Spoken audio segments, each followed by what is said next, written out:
evening and welcome, and thank you for joining us tonight at the first of two STEAM Stars events hosted by our Future is Science. STEAM Stars is a new addition to the OFIS program, so the mentorship program, the champions, and the ambassador programs. And it was created to spotlight and connect young innovators and scientists across science, technology, engineering, the arts, and mathematics, while also creating a space where curiosity, creativity, and community impact can be shared and celebrated. As you know, OFIS is an initiative of the Aspen Institute Science and Society program. And as an organization, we are committed to sparking curiosity, passion, and confidence about STEM in young people to push science forward in the 21st century and solve society's most pressing issues. We are generously supported by Burroughs Wellcome Fund, the Richard King Mellon Foundation, the Carson Family Charitable Trust, WellPoint Tennessee, and 3M. Without these funders, none of this would be possible. Our STEAM Stars panel complements our other public events like community talks, except tonight we are taking a near peer approach. So, just like your mentorship programs, we have found outstanding near peers who have made stellar contributions to science, and they're not much older than you, and some are even younger than you. And so tonight we will have a discussion on their STEAM journeys and what they hope to accomplish in the future. So, again, welcome. Thank you, Joanna. So I'm happy to introduce our panelists for tonight. Tonight we'll be meeting half of our six STEAM stars. We'll get to meet Andini, Denzel, and Pranshi. You will all get to meet Shayna, Mia, and Kevin next month during the second STEAM Stars panel on March 12th. So, Andini Makosinski was named to Time and Forbes 30 Under 30 list, as well as one of the Entrepreneur magazine's Young Millionaires. Andini has spoken worldwide on creativity, innovation, and the crucial yet often overlooked intersection of art and science. She has given 5 TEDx talks and has been invited to speak at the political G7 and Y20 Summits.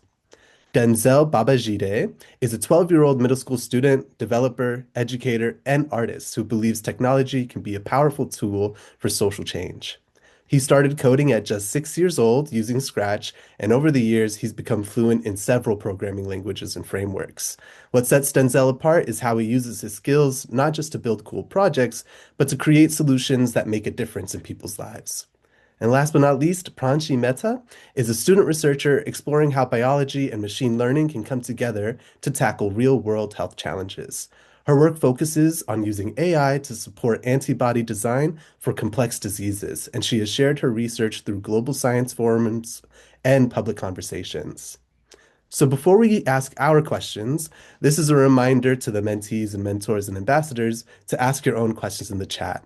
I'm sure the STEAM stars would love to hear from you as well.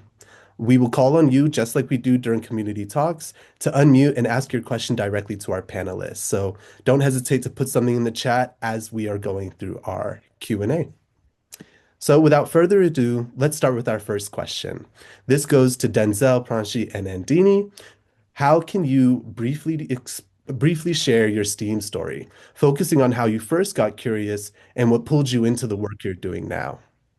I first started my STEAM story when I was really young. I liked to go outside and kind of pick at the grass or the leaves with the magnifying glass. And a lot of my teachers in elementary school, they took my questions seriously. They would give me a questions journal and I would write down everything I was wondering. It might be stupid or silly, but they took everything seriously. And they encouraged me to go onto the internet and research things to really go into what I was curious about. Starting with my current work, I first got into this field after my friend's mom passed, unfortunately, due to cancer. And I would watch her come back from these treatments, and they wouldn't really have an effect on her. So I started researching novel treatment methods, and I stumbled across CAR T cell therapy, which is a really successful treatment method in liquid cancers. And I took that method and I tried applying it to more dangerous solid tumors to have a bigger impact. And that's how I started my current research project. Wonderful. Thank you, Pranshi. Let's pass it on to Denzel second. Okay, so I started my STEAM story when I was 6 years old, just like Hassan said, and my mom took me to a Scratch coding class with blocks to learn the fundamentals of coding languages. And then afterwards, from there, I decided to learn other programming languages, not like Scratch, like text type where you type them down. And I decided to learn Python, which is great for AI and machine learning. And then through that, once I was proficient with Python, my mom had me get a tutor for web development.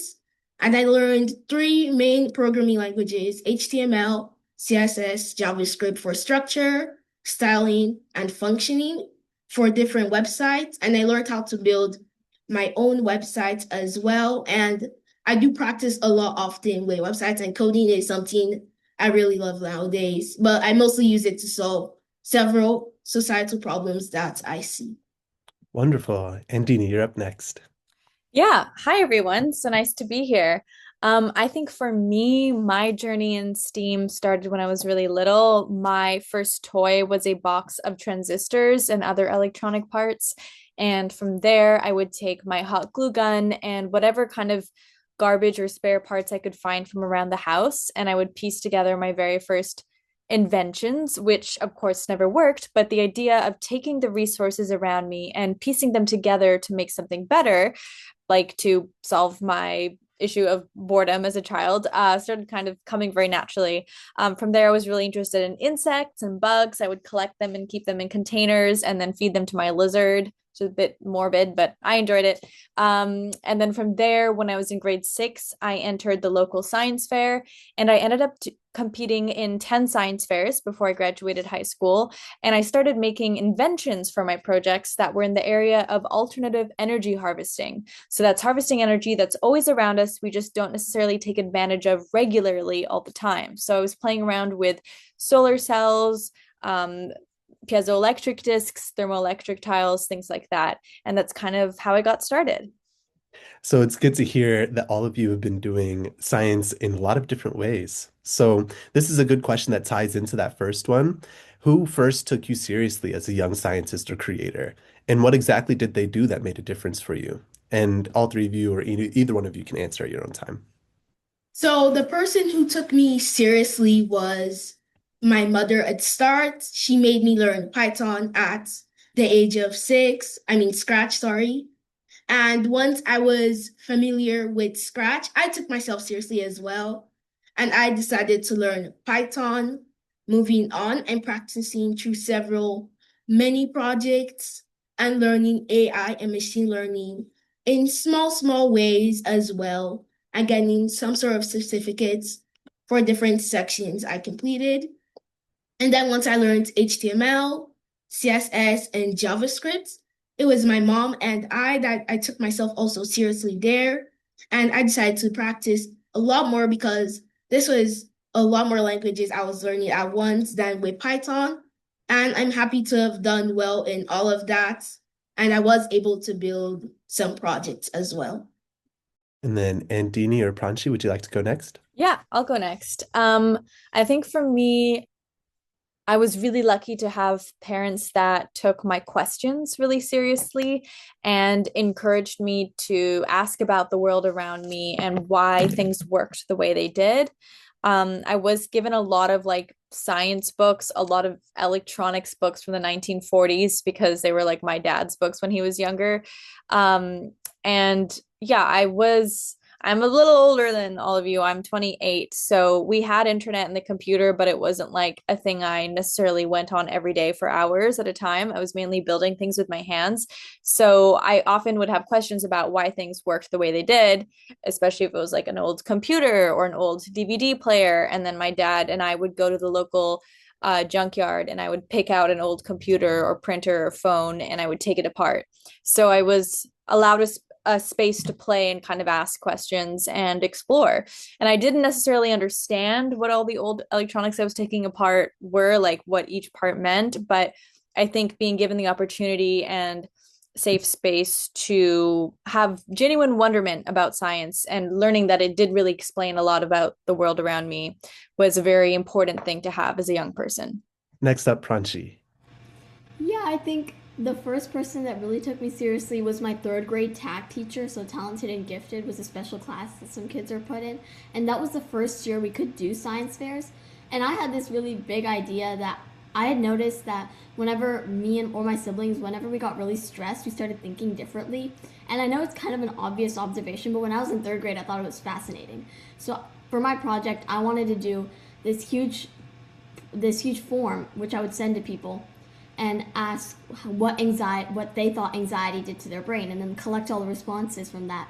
And at first, me and my parents were kind of unsure, but then when we went to my teacher, she said, yeah, definitely try it out. So after we made this form, she helped us put it all around the school so that everyone could fill it out. And after seeing that she believed in me for that big project that even I didn't think I could do, it made me start taking kind of my big ideas or even small questions seriously.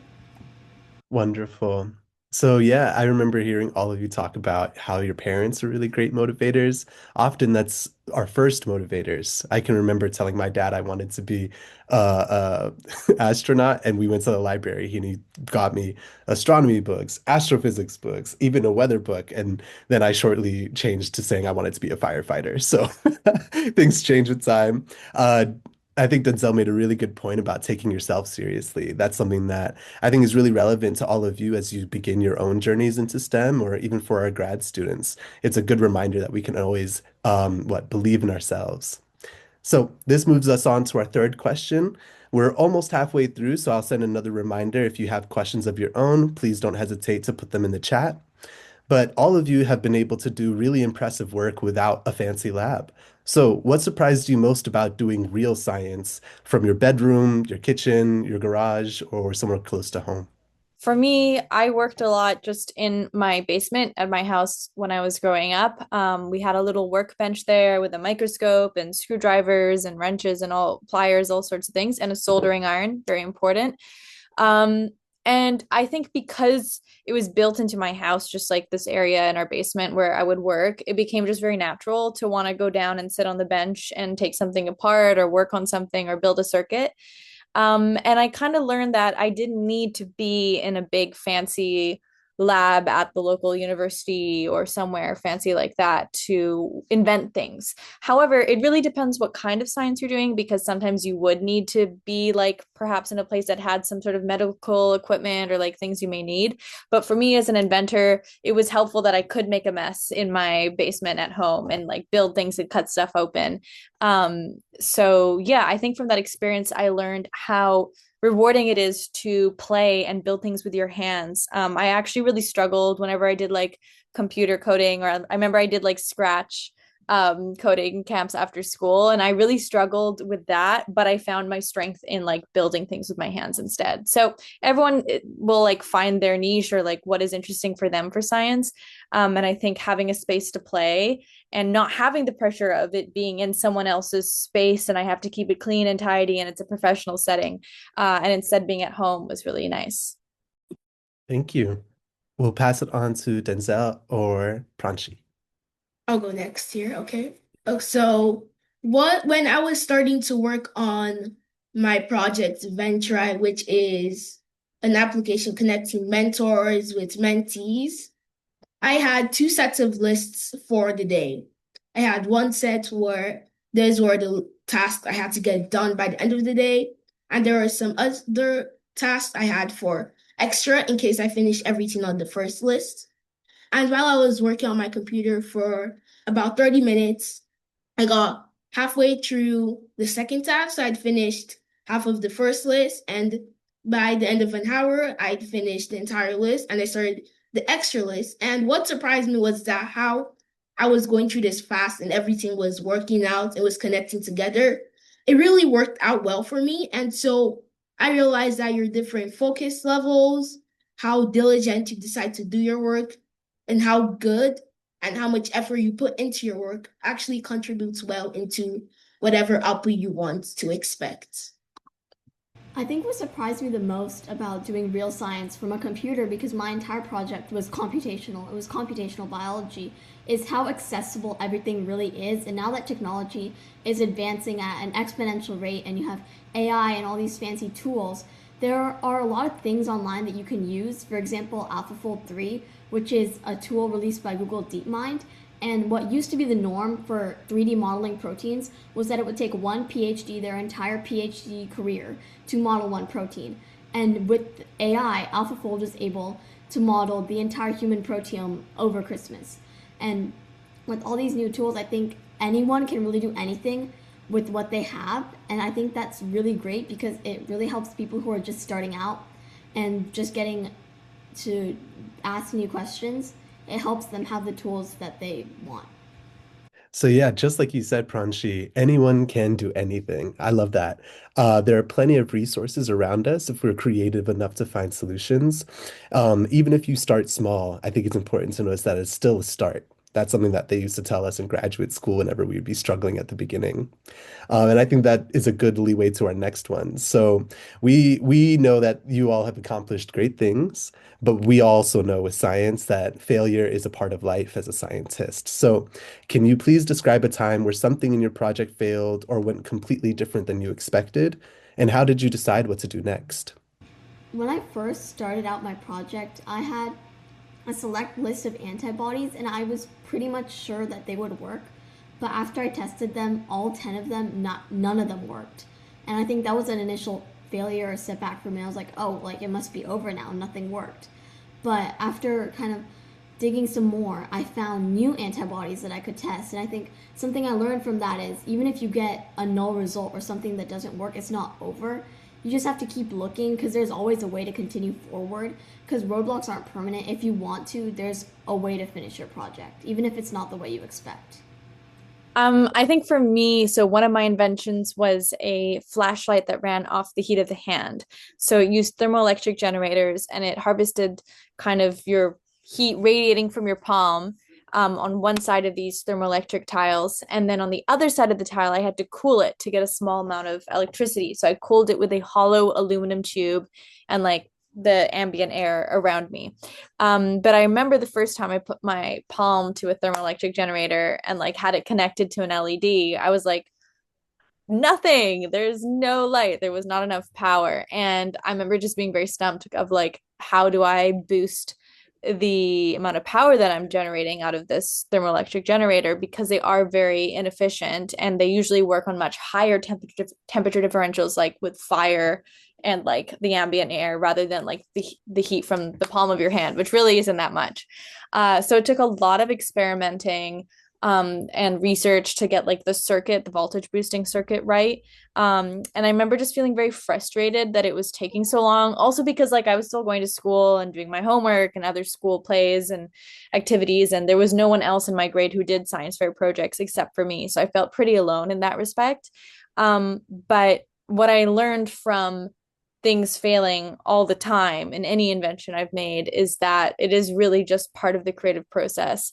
And the more you fail, the more informed you become on, oh, this didn't work. That's a piece of information I can use of what not to do. So going forward, I'm actually more informed with eventually getting to the invention or the conclusion that you want. So I personally now I think it just helped me look at failure as something that like is going to happen. It's not the biggest deal, even though it may feel very dramatic in the moment, because there is a way to recover and to use that as knowledge going forward. Wonderful. So yeah, here we're talking about the importance of resilience, right? Especially when you're juggling your schoolwork or your personal lives. It could feel really damaging to have something not go the way you expected or that maybe possibly fail. But what we all know is that learning, every failure holds a lesson, right? And with those lessons, you're able to either identify ways to make things better or you leave a healthy trail behind you for those who are following your footsteps. So I wanted to take a little bit more time to ask Denzel a special question. So Denzel, you've been talking a little bit about these different projects that you've been working on, and we know that you've created multiple different apps. So can you just take a little bit more time to share with our students what those projects look like? So the first project I've worked on was Ventri, which is connecting mentors with mentees, like I said earlier. It's meant to bring mentees with the right mentors they want to learn a special path or career they want with their life moving onward so that they have the skills they need for whatever job or what they want to learn or do later on. And the second one is Vitalix. It's like an agronomist in your pocket. It's meant to help with detecting crop diseases and getting specified treatment outputs using AI.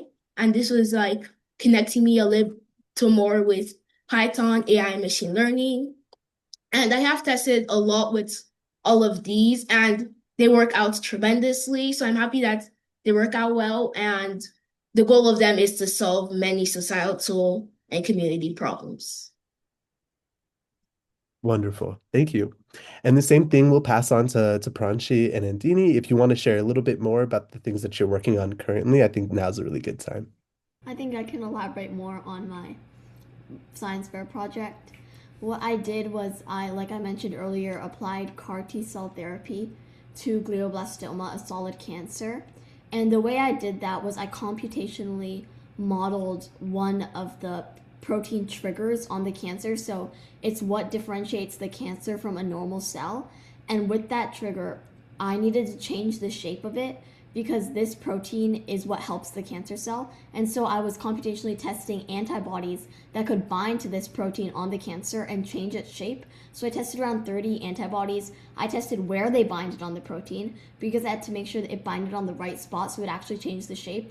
And I tested how strongly the two were bound because you don't want it to just bind and then float away. And then when I did find the antibody that worked, I ran it in a simulation of water and ions like the body is to just confirm my theories. And I think that's just the gist of my project and what I did. Awesome. Andini up next. Oh my goodness, I don't know how I'm gonna follow this incredible projects.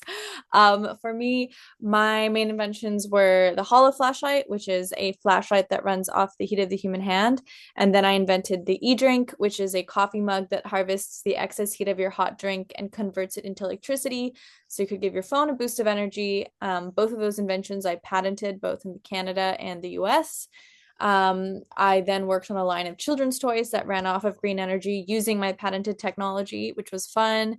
And then I kind of pivoted from science a little bit into something more in the STEAM in the arts realm. So my degree actually was in English literature and film studies. And then now I work as a music video and like ad producer and do creative direction. So I'm kind of like best of both worlds, but I find a lot of the skills that I learned in my inventing and science fair days now really apply to when I'm needing to problem solve and build things on set. So it has really been an interesting journey to see how a lot of my skills and interest from the sciences feed into now in the arts.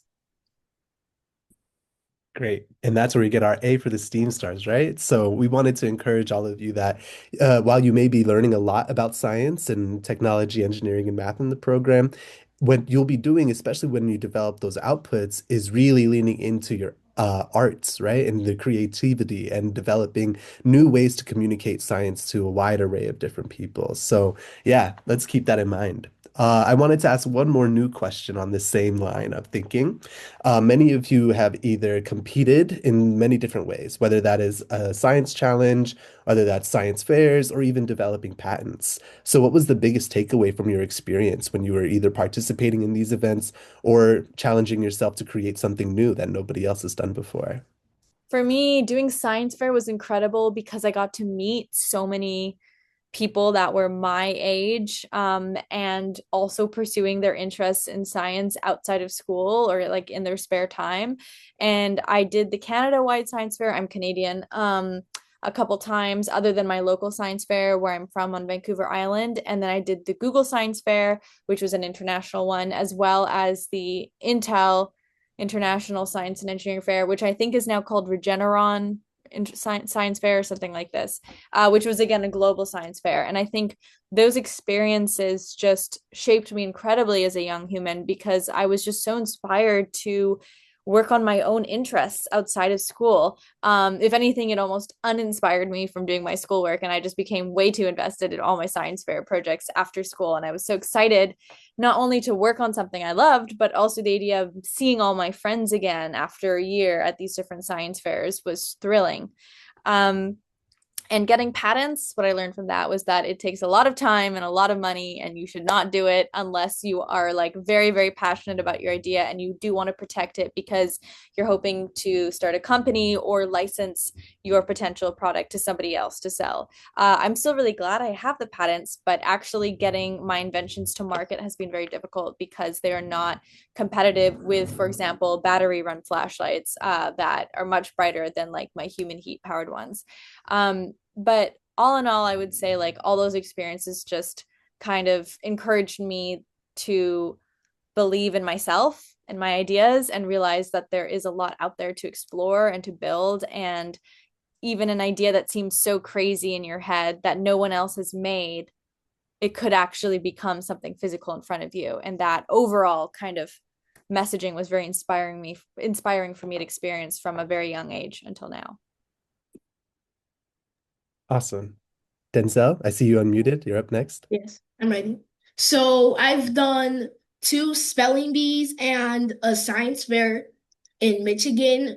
And my science fair was on buoyancy and submarines because of a sad case where 5 people died because the submarine exploded. And so I decided to research a little more into submarines and how to keep them afloat and working and making sure that the water pressure doesn't get too much on them. And in my spelling bees, I also learned valuable lessons through what I heard and what I thought I was going to say. And so what I learned from my spelling bees is that make sure you use all resources you have because you can ask the definition of the word, you can ask them to repeat the word again. And so these were helpful factors, but many times I just ended up not using the words and I did get them right. But then there was this time where they asked me to spell abundant and I ended up spelling abundance. So I made a huge mistake there by not asking repetition or the meaning. And this sort of flows to me in some way when I'm coding because I feel like I shouldn't always just rush to it and feel like I already know it. I should take some time and look through the resources I have to make sure that I'm going to do the right thing and not end up with a problem. And with my science fair, I also learned the creativity and how much work you put into things really contributes to your output overall, as well as working with other people does makes your work easier. It makes it easier for you to do things, and you have more time to research overall. Awesome. Pranshi, you're up next. This past fall, I went to the Thermo Fisher Junior Innovators Challenge, which is kind of like Andini was mentioning at the Intel International Science Fair. I think this is what it got renamed to. It's where all the winners of the current science, like their local science fairs, they get entered into this challenge, and then they pick the top 30 to come to Washington, D.C. for a week-long challenge, and one day is presenting science fairs, but the rest of the week you have hands-on challenges where sometimes it's coding, sometimes it's in a lab, and you're working with this group of people. And the biggest thing I learned is that even though you're competing against each other, that doesn't mean you can't be friends and you can't be nice to each other, because I think when I went in there, I had this mindset that everyone was going to be really closed off and kind of isolated from each other because this was supposed to be a competition. But when we got there, everyone was really friendly and everyone was really nice, and that kind of encouraged such an inclusive atmosphere, because even though it was the 30 of us competing for the first place in Washington, D.C., we were all in it together, and I'm still in contact with a lot of my friends from that science fair, and I think that's what competing really taught me through science fairs, is that it grows you closer to the people that you're with. That is really, really good point. So we know from Our Future is Science is a young program, but a couple years ago, we actually went to a global science competition called the Falling Walls Science Engagement Process. We were going to apply for the breakthrough of the year in science engagement for climate change. So when we were selected as the top 21 in the world projects, we were really excited. It was one of those things where we felt like it was a competition, but shortly after arriving, we realized this is actually a global network of people people who are encouraging and empowering one another. So something where that really changed my mind and my perspective while I was there on the ground was just seeing how supportive everybody was. So Pranshi, Andini, Denzel, all of you mentioned really relevant points, and it's something that is even really valuable for us as a program as we continue to grow. Now, we'll take a look back for our next question. So, for all of our panelists, looking back to your middle school or early high school self, what do you wish someone had told you about starting research or creative projects that you didn't know until now? So I can take this one first. The thing I learned is that if you're working in a group or a set of people are working on the same project and you're partnered up, it's better to connect with each other so that you have which idea of what research you all did in it. Because there was this time where I did my own research and another member did their own research, another member did their own research, but we never connected at all. So we had no idea what we were each talking about or what we learned, because sometimes we didn't learn the same thing as the other person because we all researched different things. And so when we were putting it together on a presentation, there were several facts that the rest of us didn't understand, and we were debating if we should keep this or not because some of us didn't understand it and some of us did. And so what I feel like is connecting with others makes a really huge point in research, because all of you learn more overall than if you just learn it yourself and you don't connect with others. And if you do learn with others and you connect with them, it makes it more easier for you to explain the work when you're presenting or you're talking it to a group of people listening to your work. Right. Thank you, Denzel. And Dini or Pranshi, would you like to go next? Yeah. I think for me, the biggest things I wish I knew in middle school, high school, when I was building things was just like it's not always easy. Like it can take a long time for something to actually work from when you have it as an idea in your head into something physical in front of you. And I feel really grateful that I had really supportive parents and friends who encouraged me and helped to try to keep me focused and reminded me like the science fair is happening in 2 weeks. Like, how much have you done? And so having encouraging people around me that wanted me to finish and complete something was really helpful, because I definitely, when I was younger, would start a lot of projects. I still do this now. I still struggle with this, but I'm slightly better, I would hope, of like starting something and then struggling to finish it.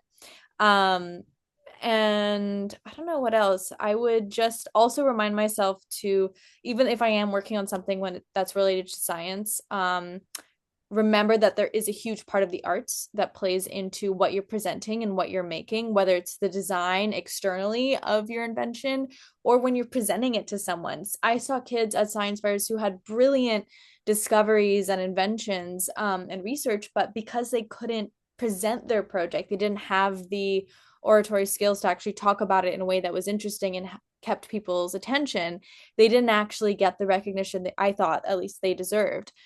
So the ability to communicate what you've made, whether it is presenting it or maybe you're creating like a TikTok or a reel or a video for a class or whatever it is, that is almost equally important now to the actual making of the invention. Or if you are doing a video but you don't know how to communicate it, get a friend that loves making videos and writing to like step in and help you. And even with science fair, the poster that you had to make had to be visually appealing and not have too much text, and photos had to be balanced, and you would have to make a whole written report of what you had done. So there were all these skills in the arts that equally fed into my presentations of what I had built in the sciences. So strengthening both of those areas for you as a young person that is listening today, I would say is like an incredibly important thing to keep in mind. Thank you, Andini. Pranshi, you want to go next? Yeah, I think when I first started my project, a lot of people told me you need this like well thought out, constructed research plan, and you need this hypothesis, and you need to know every single step and everything you're doing. But what I learned along the way is that confusion is part of the process, and I think it makes it more enjoyable too. Because if you know exactly what you're doing, it's not much fun. And for a good project, it's obviously impossible to know exactly what's going to happen beforehand. You do need a plan and kind of a roadmap, but you don't need to know exactly what's going on. And I think that's something that I wish someone had told me, is that you kind of piece things together and figure things out along the way, and you take slight bends in the road, and that's what makes it a true science fair project. Great. You all mentioned something that we learned as well through science, which is progress is not linear, right? We know that it takes twists, turns, hills, and valleys. So being able to manage the dips and, encourage and really, what is it, count your wins when you have them, that is a really big part of the scientific process, right? Just as important as, developing research questions and hypotheses and that. So, something else that all three of you touched on was how you work and you learn from others. So, a good lesson from all of you, for those you listening, is to lean on your communities for encouragement and for guidance, especially as you brainstorm and develop your science communication outputs for the spring semester. All right. So we have two more questions left, and then we'll open things up to the rest of our audience. We just mentioned communities for a second. So our seventh question is, how has your work connected you to new communities, whether through science fairs, online groups, school clubs, or mentoring people around you? What have you learned from those communities? So what I've learned from mentoring others when I'm teaching Python to other people is that the amount of participation they give is a lot, and I really appreciate it. I like how they all will have several questions they want to ask, sometimes relevant, a bit off, but they all want to participate in some way. They all want to give their attention. They have the reason they want to learn it, and they have what they want to achieve with learning Python. Those really connected together. And I felt this helped me because I was able to create more engaging content and things for them to learn. And that way they stay more focused longer. And then when I give them some sort of assignment, they're able to do well in it. And they point out several key facts that others might not have noticed. And I find this very fascinating because they use what they've learned so far, even if they didn't have that much knowledge of it, but they had some prior knowledge. They're able to use this to find some sort of working project for the assignments that I gave them. And this really connects well because I like how everyone's able to participate. They ask questions and they all work in different ways. They have several ways they do their work, several ways they present their work, and it's all appealing to everyone else. Great. Thank you, Denzel. I can go next with this one. Another, like I mentioned earlier, a group that I connected with was kind of science fair group, not only in my community but at the national level at the Thermo Fisher Challenge. And when we did these challenges in groups of 5, what I learned from a lot of my peers were things that I would have never known. And I think Denzel touched on this: is that everyone brings something unique to the table. And with the challenges, what I thought was right wasn't always what other people had in mind. And I think learning how to work with others and navigate with others is a huge part of the science process, because science fair isn't just presenting your work to judges, it's also how you interact with other people. And I think the communities that I've built through the Junior Innovators Challenge, I got to learn about all of their projects too, and they were in completely different fields. Not all of them were medical, some of them were AI, some of them were sustainable energy. So just learning about what they did and then about where they're from and more about them was really interesting.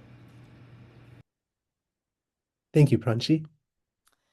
Yeah, I think for me, I just got to meet a bunch of different people in areas of STEAM, and that was very inspiring for me as a young person to realize there were like so many different areas of STEAM that I could explore as a potential career. Also, when I was around finishing high school, I kind of met through some like young entrepreneur conferences and events that I spoke at, like a lot of young entrepreneurs and people who wanted to have their own companies or who already started when they were teenagers. And that was a really inspiring group of people to meet, just because I was like, oh, I could actually take something that I've built and scale it up to a bigger level or do more with it than just it being a quote unquote science fair project, which is also enough. But if I wanted to make it into a product, I have a lot of friends who are doing that could help me or give me advice. And then I also just think throughout my life, I've been very blessed to meet a lot of young people and be in touch with a lot of parents from kids as well who've been inspired to start inventing after hearing my story or reading about me in different books. So that's kind of put me in touch with a whole other community of young kids that are just wanting to invent or read my story and then started taking stuff apart in their house. And that to me is an honor and very exciting for the future. I love that. Yeah, you never really know what type of impact you're going to make on people until someone tells you, right? It's so refreshing to hear those things. It's one of my favorite parts of our program when students come back and let us know this is what I've accomplished over the last 2 years, or I got to this college, or I'm starting this new job. It's really, really fantastic. So, in that same vein, let's take a look into the future for our panelists. How have your STEAM experiences influenced what you want from your future? Whether that is a college, a career, or the kind of problems that you want to work on. I think for Hmm. me, it influenced less on what job I want to do and more of kind of how I want to work. I know I want to work on problems that help others and that kind of blend logic, creativity, and service in a way. I know that I want to, what research taught me is that I like working on complex things and I'm being more comfortable being uncomfortable. And that's definitely skills that I think I'll definitely be able to bring into my future and in my career. So even though I'm not exactly sure what I want my future to look like, STEAM has definitely given me a bunch of skills that I'm sure will be very, very useful for it. Awesome. Thank you, Pranshi. Who would like to go next, Denzel or Andini? I can go next. So, what the 10 team experiences have shaped through me with science, it's helped me go get through several science fairs, or at least just one. Technology, learning coding languages, engineering. I am taking an engineering class right now.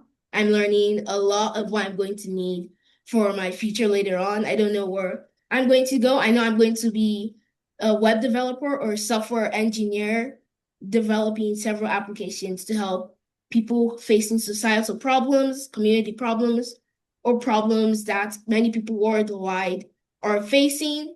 But what I know is that through diligence, focus, and patience, and also when you're failing, this doesn't just make you stop there, it keeps you going forward because you're learning more and you're getting better at what you're going to do later on. These are going to help me figure out what I'm going to do later on, and they're going to contribute a lot to what I'm going to do later. Wonderful. Thank you, Denzel. Andini, last but not least. Yes, I think for me, all my experiences in STEAM have let me learn a lot about myself and how other people work and how I work best in and what kind of environment I want in my future in order to explore my creativity and my imagination to the best of my abilities. I realized I'm very bad at working for people. I work best when I'm following my own idea in my own direction. And STEAM and science fairs and inventing and all of these different experiences just really hammered into me that you can really achieve anything that you dream of. As long as you put your mind to it and you dedicate, even if it's just 20 minutes a day, because some days you've got too much going on, but if you dedicate a little bit of each day to a passion, a project, an idea, you can really build it into something that is physically in front of you, that is your reality. And I think doing science fairs really taught me resilience because so often things were not going how I was planned, and I had very little control sometimes on the situation or the outcome. And I really had to work on things until I got something that was actually usable. So I would just say what I hope for my future is that I'm still finding ways to use my skills in the arts, in the sciences and technology, or that I'm using a lot of my skills from the arts in science and tech or science and tech in the arts. And I've always just found a really cool blend of STEAM in my life, whether I'm working in film now, and I find the whole cinematic universe and the film industry a huge combination of science and art. It is not imbalanced in one or the other. So that's been really interesting to witness. And yeah, going forward, I hope I'm inventing more as well. Fantastic. So it's great to hear that all of you have been mentioning different areas of, finding comfort in the uncomfortable, facing those difficulties head on. It's important that we all understand that developing an expertise all starts with making those mistakes, right? And you got to be bad at something before you can be good at it. So be curious, creative, and courageous. We are all becoming quite versatile science communicators throughout this process. So you never know what kind of opportunities will come up in the future. Now, I want to open things up for the next 5 minutes to the rest of our audience. What I'm going to put in the chat right now is the attendance form, of course, but we're not done yet. So if there are any questions that our mentees, mentors, and our ambassadors have, we can start now with Caleb. Well, hello, my name is Caleb Bruss, I'm an 11th grader. This question is specifically for Andini. So I was looking at the ISF database and I actually saw your projects. Are you telling us? I was like curious, what actually makes a good project, and like, how do you even come up with ideas such as that? That was really my question. And, like, because you have like a lot of experience, I was just like asking, um, how do you like win in general? But yeah, Okay, that's so how I came up with like science fair projects. Yeah, okay. I would say for me, it always started from a question that I would have after looking at my friends, my family, or the community around me and going, what are they experiencing? What problems are they experiencing that I could offer a better solution to than what currently exists? So, for example, my flashlight was born out of the idea after I was talking to one of my friends in the Philippines because I'm half Filipino, and she had written to me from like an internet cafe and told me that she had just failed her grade in school. And she was like my age, also like I was like, why did this happen? And she said, oh, well, I had no light to study with at night because my family can't afford electricity. So I couldn't study and I failed my grade.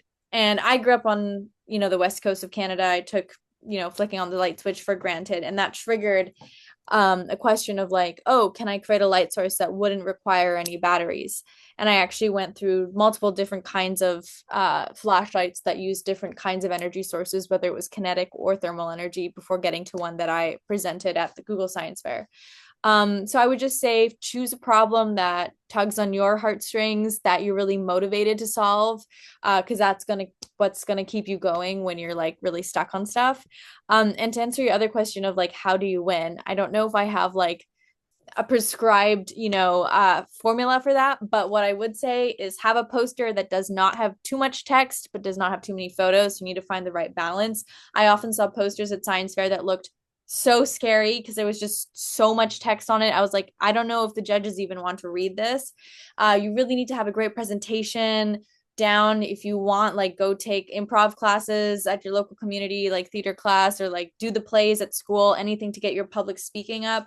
That was a really big thing for me, that I just loved public speaking and I did a lot of training in that when I was younger, and that really helped in my science fair days.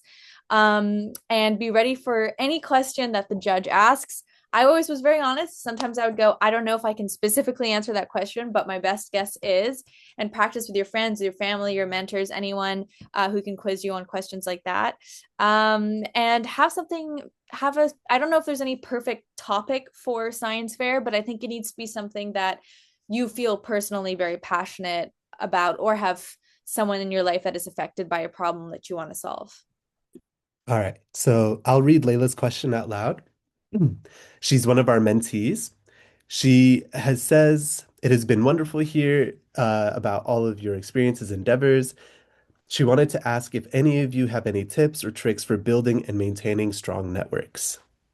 So what I feel is perfect for maintaining strong networks is keep on trying to share ideas, supporting people in times of need. Like if they have some sort of problems they're dealing with, you can at least be sympathetic. You can say, "Oh, I feel bad for you. I'll try and find a way to get this done right."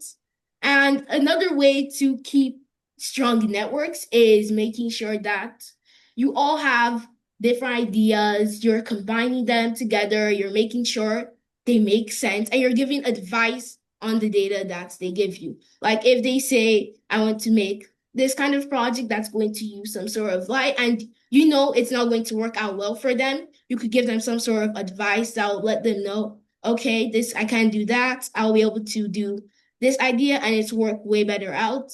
And they can appreciate you much better for what you're doing and helping them for. Awesome. Andini, would you like to add on? Yes, for building better networks. Okay, all of you guys, you're all very young. You have a lot of energy. I suggest you use this energy when you are in social settings, even if you're terrified to talk to anyone and because you don't know anyone. Talk to people, make the effort, connect online afterwards.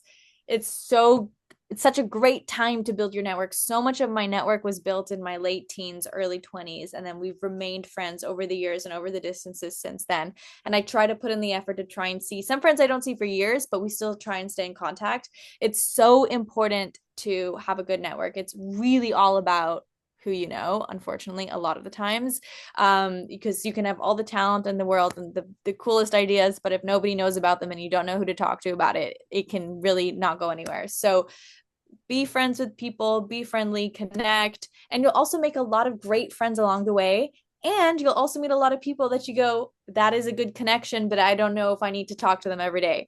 It's good to have that differentiation as well, so you don't overexhaust yourself. But that's the one thing I was really grateful for in my early 20s was just the energy to really network, make friends, make the effort to go see people, because now I like to hibernate in my apartment and only go out when necessary to like have a coffee with someone new and see if we can work together. So build your network.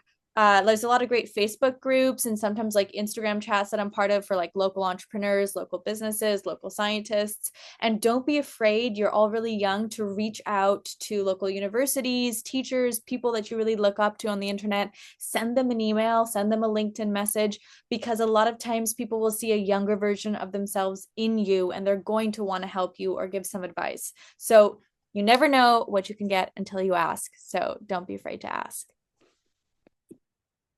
That's such an awesome note to kind of leave us on. For the mentees and mentors, you'll be doing expert profiles very soon. Those are right around the corner. So we'll be tasking you with finding experts in the field, starting those email chains, and then requesting informational interviews. So just like Andini and Denzel mentioned, it's so important to kind of be brave in those spaces, right? Send those emails, and if you are unable to get a response, that's where we at the Aspen Institute step in and we put in a request. And then, people actually start saying, "Oh, the Aspen Institute, let's hear." And then we plug you as the mentees. So there's a lot of opportunities looking forward for you all to do exactly what we just mentioned here today.